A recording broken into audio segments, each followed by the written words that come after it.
First of all, it looks like this motion is going to get through, maybe without a vote. Is that your understanding? I think that's a distinct possibility now, yes.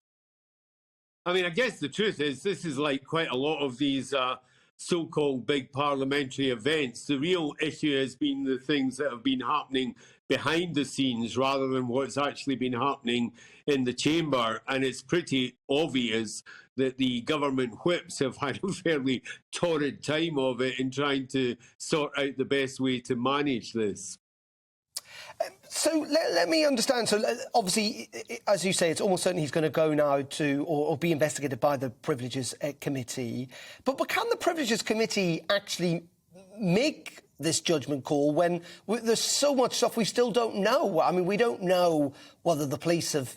Well, they certainly haven't finished their investigation, whether the Prime Minister might be fined again. We don't know what's in Sue Gray's report, who, of course, spent weeks, months looking into all of this. I mean, surely the Privileges Committee should at least wait until those two things come to light.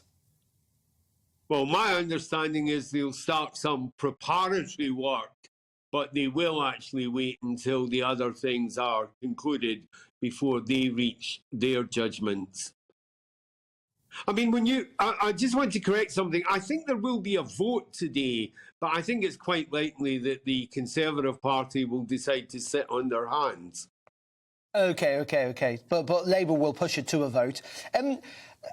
So ultimately, though, this decision of whether the Prime Minister stays in place, I mean, it's not really down to you guys, is it? It is down to those Conservative backbenchers who repeatedly, many of them point out that, frankly, yes, the public are angry about this, but things like the cost of living crisis, the war in Ukraine, it is a much bigger deal.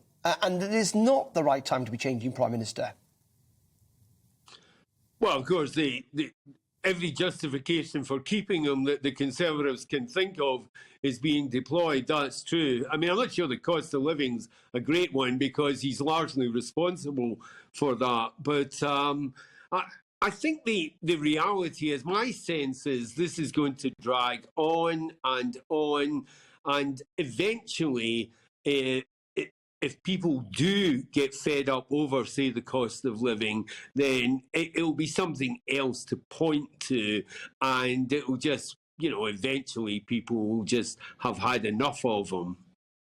The point, though, Steve, I mean, and lots of our viewers email us in to express this, that they're sick to death of hearing about it. The boards, they want you, others, our politicians, our government to focus on the things that really matter in their lives. And that it's the opposition who are dragging this out. I mean, this very fact that you guys have proposed this motion today means that we're endlessly talking about this when, as I say, lots of our viewers would suggest there are far more important political issues to be dealing with. Well, you can conclude that it doesn't matter whether or not the Prime Minister tells the truth or lies to Parliament. You can come to that conclusion, and there may be members of the public who actually believe that.